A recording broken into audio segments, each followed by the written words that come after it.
गसाइगाव मुलुगनां आइजो सान फालिदों। दिनै 8 मार्च मुलुगनां आइजो सानजों लोब्बा लाखिनानै गसाइगाव जिल्ला आइजो गांखंनि बिपिएफ राजखान्थि हान्जायाबो मुलुगनां आइजो सानखौ फालिदों।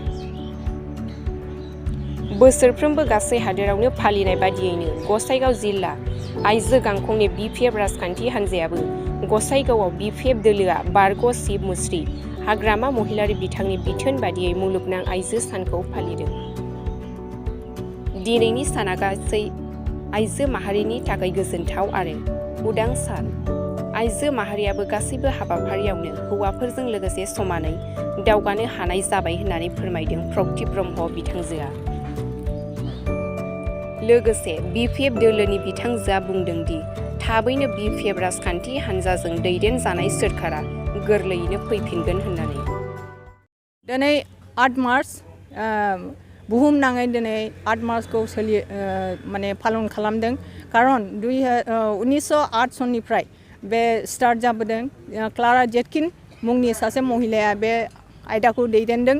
खारन बे दैदेननायनि गेजेरावनो दिनै 2010 सनाव हाजार मानसिया हादर नाङैनो बेवहाय 15,000सो महिलाया बेवहाय जमा जानानै दिनै बे आन्दलन खालामदों। खारन हौवाफोरजों लोगोसे हिन्जावफ्राबो जेन' समान अधिकार मोनो। खारन हिन्जावफ्रा गोबां सम माने खामानि मावब्लाबो हौवाफोरजों समान जों बेबादि जेखिनि प्रायरिटि मोननांगौ बेखौ मोनबोआखै।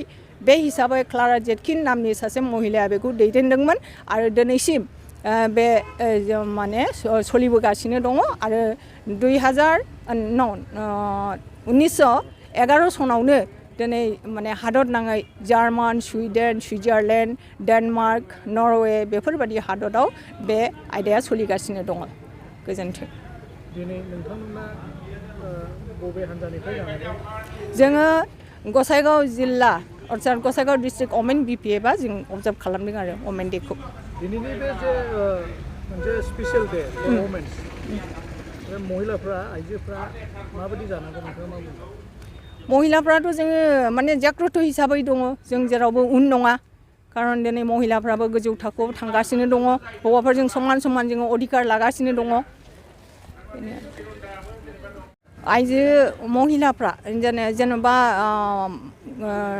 बिपिएफनि आइजोफ्रा अर्थात वमेनफ्रा जों गोख्रों जानानै दं। फैगोन समफ्राव आरोबाव जेन' जोङो गोख्रोङै माने सरकारखौ लाबोफिननो हायो। बिनि थाखाय जोङो जुजिगासिनो दङ आरो फैफिनखागोनबो।